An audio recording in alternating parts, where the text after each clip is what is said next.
Today, we're gonna talk about infinite banking. We're gonna talk about the do's, the don'ts. I'm actually gonna be sharing a lot of the lies and misconceptions that the last video I posted about this literally proved. I got thousands of comments about infinite banking and how to become your own bank. Most advisors in the entire United States are not even aware that the type of policy that I use exists, and they're not even allowed to sell them. So of course, the people educating you have been misguiding you for decades.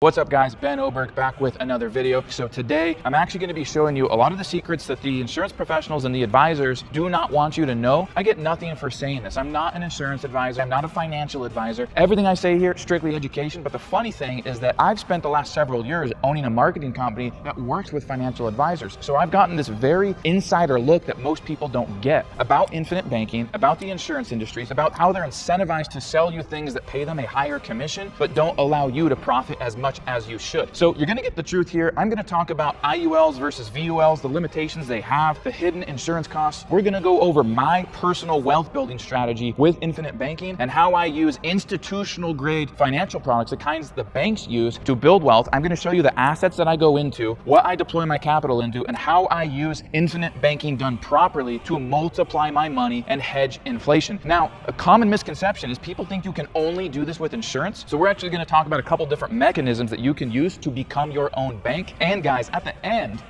I'm actually going to give away a signed copy of my book, American Mediocrity. This is all about sales, marketing, finance, building wealth, health, business, and I'm actually going to be telling you guys in a little bit how you can get a free signed copy. So I'm gonna give away a copy at the end. Don't go anywhere. Let's get straight into it. So a couple things that I'm gonna pull in. I'm actually gonna share a couple comments from the previous video that I did on infinite banking, and I'm actually also gonna show you a clip from one of the guys that I work with that is a professional and absolute god when it comes to infinite banking, because I want you to hear from professionals that are actually ethical doing this, have millions of dollars of real estate, are actual infinite banking professionals, and have used it to build wealth. You have to realize that most of these advisors out there, if you were to Google what's the average insurance professional or financial advisor make in America, it's $110,000 a year. I don't believe in listening to broke people on how to build wealth that are getting a commission for selling you a product that puts more money in their pocket than it does for you. So we've got IULs, we've got VULs, and we've got something called whole life. Now this is a statistic. So 95% of policies sold in the United States are what are called IULs, VULs, or term insurance. You can't use term for infinite banking. It's what Dave Ramsey loves. Now, Dave Ramsey actually owns term insurance company, so of course he would say that. He says, buy term, invest the difference. Well, if you want to build wealth, you don't listen to Ramsey. IULs, Index Universal Life Policy, and VULs, here's the issues with this. 95% of policies are these three things that are sold to you. Now, everybody has this misconception about insurance. It's a scam, and I would agree for the most part, because I believe that these are not great for building wealth or doing infinite banking. The reasons I believe that is, first of all, 50 to 90% commissions for the advisor. If you put $10,000 in a policy, the advisor's making 5 to 9 grand day one when they close that business with you, okay? The type of policies that I use, they don't pay the advisor that, okay? They do better for you in putting money back in your pocket, which I will get to. Now, you have what's called IRR, internal rate of return. IRRs in IULs and VULs tend to be lower, keyword, with properly structured, high early cash value, dividend paying, whole life insurance policies. And I will explain why. And guess what? There's a couple of advisors that pop up all the time on my feed that tell me, nope, that's not true, that doesn't work. And here's the big issue. Most advisors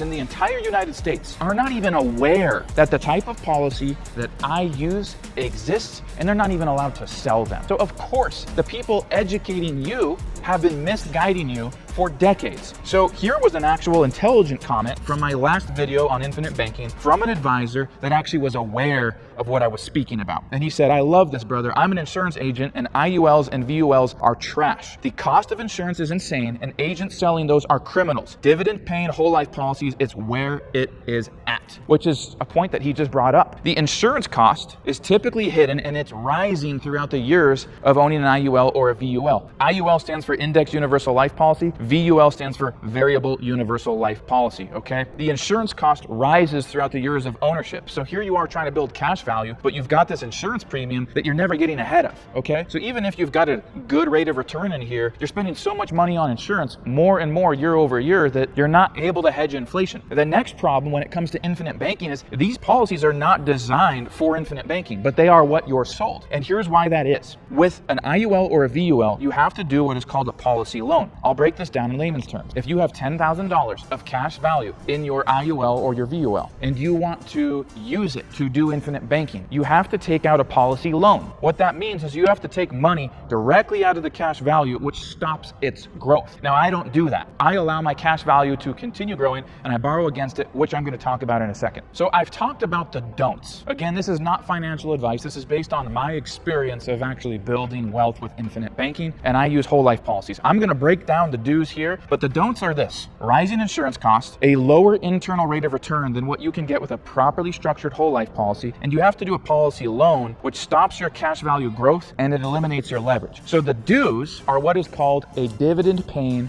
HEC-V, or high early cash value whole life policy. And in a second here, I'm actually going to tell you the dividends from the top carriers of whole life policies. I've got the document on my phone right here. This is actually a published document directly from the carriers, not from a third-party source. These are the dividends that they have been paying out for the last several years. So I'm actually going to read that directly to you guys. Now, the cool thing with these whole life policies and why I use them, again, you want what is called a HEC-V. And I talked a lot about that in my previous video on infinite banking. This stands for high early cash value. There's many different ways to fund a whole life policy, and most of them are not set up for the purposes of becoming your own bank. So with a HEC-V, it's high early cash value. There's a type of policy called BOLI, B-O-L-I, bank-owned life insurance. And last year, banks bought over $11 billion of bank-owned life insurance. And they're not doing it to insure lives. They're doing it to stack cash value and protect wealth, protect their assets. So we use something very similar that the everyday person can get that is structured just like an institutional bank-grade policy. So it's a HEC-V where it's designed to accumulate cash value as quickly and early as possible, giving less priority to the insurance cost. And that allows you, with proper structure, to have cash value that far supersedes the insurance cost in the policy. And you get two things. You get a guaranteed return, which varies from 2 to 4% typically, and then you get a non-guaranteed dividend. And I'm making up my own acronym, non-guaranteed dividend. Now, that non-guaranteed dividend is tax-free. Tax-free because the IRS recognizes it as something that's not guaranteed, and for that reason, they allow you to receive tax-free dividends. So the dividend with my policy this year is 6.4%. It's never been less than 6%. So I've got a guaranteed return from this policy. Mine's 4%, and it can go from 2 to 4%. And I've got a non-guaranteed dividend that comes to me tax-free of 6.4% this year. So I'm actually going to read to you the historical dividends here. So I'm going to read you some numbers from the top 6 or so carriers from 2004 all the way to 2023. And by the way, in 2024, my dividend was 6%. In 2025, it's 6.4%. So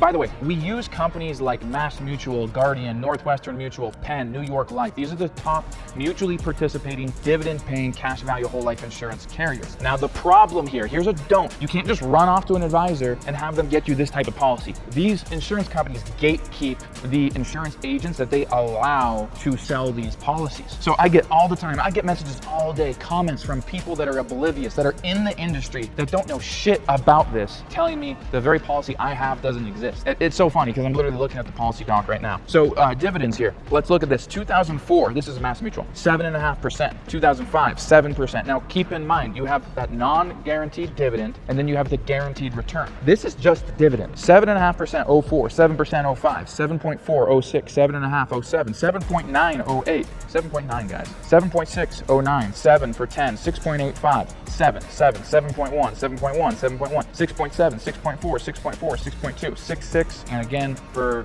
last year, 6. For this year, 6.4. Now these other carriers, dang close. One of the reasons I read to you the Mass Mutual is because they've never been beaten with their dividend, okay? And if we go all the way back 45, 46, 47 years, their dividend's never been lower than 6%. And again, that comes to you tax-free. So we combine that non-guaranteed dividend and this guaranteed return, we're getting a high rate of growth. So that's going up and increasing our cash value every single year. We keep our insurance costs as low as possible in these HEC-V policies, and then what we do is we get a line of credit against the cash value of this policy. And in a second here, I'm actually going to allow you to hear from one of the guys that I work with so you can actually hear a little bit of a breakdown of how these are set up and the benefits to you when it comes to infinite banking. And I'm going to provide my strategy of how I stack this cash value, get the line of credit, and then what assets I go into to generate cash flow, because my strategy allows me to earn usually around 25% annually, and I pay very little taxes because of the assets that I go into. So we're going to talk about that in a second. And if you're loving this video, video so far,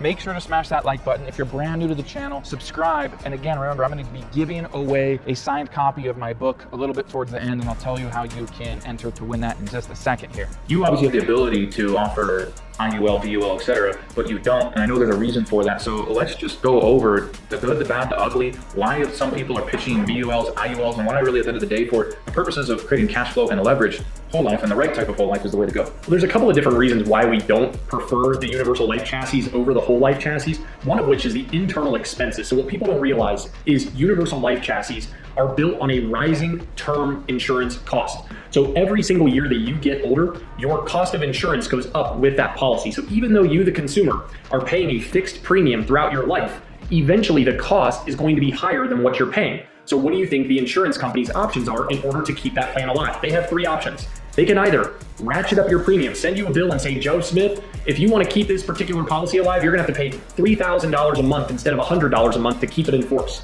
Nobody wants to do that. The other option is they can reduce your death benefit down. So you've been paying the same amount for 20 years, but now all of a sudden, in order to keep that plan alive, you got to lower your death benefit, but still pay the same money. That doesn't make very much sense for the consumer. Or the third option is they can pull from your cash value. The whole reason why you built this thing up in the first place, now they're tapping into your pocket, they're turning you upside down, and they're shaking you for your quarters. All three of which do not make sense for the investor. But you know what the worst thing about universal life, even amongst all of that is?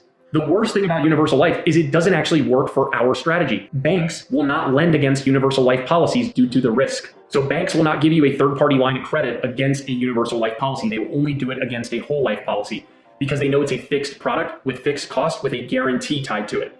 So when you go to get a third-party line of credit against a universal life policy, it will be very, very difficult to find that. So what I do is, let's just say I've got 10K of cash value here. I can get a line of credit 95 to 100% loan to value, which means I can get a line of credit for $9,500 to $10,000 against this cash value. Again, I'm not touching the cash in my policy. This is going to continue going up, and I'm using this line of credit, right? So I'm growing at 7, 8, 9, 10%, but I'm getting a line of credit at a lower rate than my growth in the policy. So I can have that historical inflation of 2.65% in the United States. In recent years, it's been a little bit higher, but I can actually hedge inflation. My cash value is growing, borrow against at a lower rate, and now go invest that in cash flowing assets. So how do we build wealth with a whole life policy? How do we build wealth becoming our own bank? Well, the thing is, if you go to a bank right now, you guys already know, look at mortgage rates, look at the cost of borrowing money. You're going to pay, 7 to 10% right now. So I would rather have my money growing around that rate and borrowing for less than that. And so that's what I do. Now, I'm going to be straight up here because I try to always just cut and dry, no fluff, no bullshit. If you have $500 to your name, don't do this. You're not going to just throw money in a policy and become a billionaire. That doesn't work. My strategy that I did is I saved until I had about $25,000 of cash value in it. Okay. And even if you got 10, 12, 15, that's awesome. Keep working away at it. But once I had 25, it enabled me to go into real estate, and I'll talk about oil in a second here. Now, before you guys think, oh, I got to go find real estate deals on my own, all that stuff. No, you don't. Okay. There's ones I invest in. I'll bring them up. I'll show you. Okay. So I got 25,000 right here of cash value, and I decide, all right, I want to put that to work and go make money. Now, when you get these lines of credit against these whole life policies, they're 4, 5, 6%. Sometimes they can be higher. Sometimes they can be lower. But let's just say the cost of my money is 5%, okay, and it's interest only. So I've got a $25,000 line of credit against that policy. It's going to cost me $1,250 a year to service that. So that's my obligation, is I got to pay back $1,250 a year. But I'm going to bring up a real estate deal for you guys here. So this is what you're seeing probably pop up on the screen now. This is my community that I run called the Capitalist Network. We help you lower your taxes. We help you invest in tax efficient manners. We help you get access to these institutional grade financial products. We even a lot of times can get lower interest rate lines of credit because we do so much business with the banks that do this stuff. And then I'm a fund manager when it comes to our real estate opportunities. We're partnered with some of the best oil people in the United States. So here's a deal, for example, I'm going to show you. This is a recent one. Let me get to the multifamily. I'm going to bring up this Proforma from Copper Creek. So this is 289 unit luxury apartment complex in Lenexa, Kansas. And the MOIC, that multiple on invested capital, is 2.37. So 2.37x. I know I'm writing small. So what that means, and this was estimated 5-year project, 5 years. What that means is if I've got $25,000 invested, it's going to multiply by 2.37x over that 5-year period. So my 25K is going to be worth 59,000 and some change at the end of that 5-year period. So I used my line of credit. I only had to service this. I'm getting much more in return over the cycle of that deal than it cost for me to borrow. So I can actually pay that line of credit back quickly, this $25,000, and I'm 59, 40, and 39. I am still 34K. I know I'm writing way sideways. I'm $34,000 ahead. That's why they call it infinite banking, because you focus on paying the debt back off and then just pocketing the rest. Now you can go repeat the process because your line of credit is freed back up to do it again and again. Now, the other asset I really like is oil. I've made another video about oil. I've included it in the description so you guys can check that out. But one of the really cool things about oil is it is high cash flow. You get huge write-offs on the investment capital against your earned income, and then it gets really good exits. Now, again, I invest in funds that I know, that I like, that I trust. I work with operators that have drilled over 1,100 wells and participated in thousands. So you don't want to just go to any old oil fund and just invest. I don't do vertical drilling. I do horizontal because it lowers risk. And yes, for all of you guys that might become skeptical about oil, I made a video on that. You also will notice I reply to most of my comments as well. So if you have any questions on any of that, you can always comment,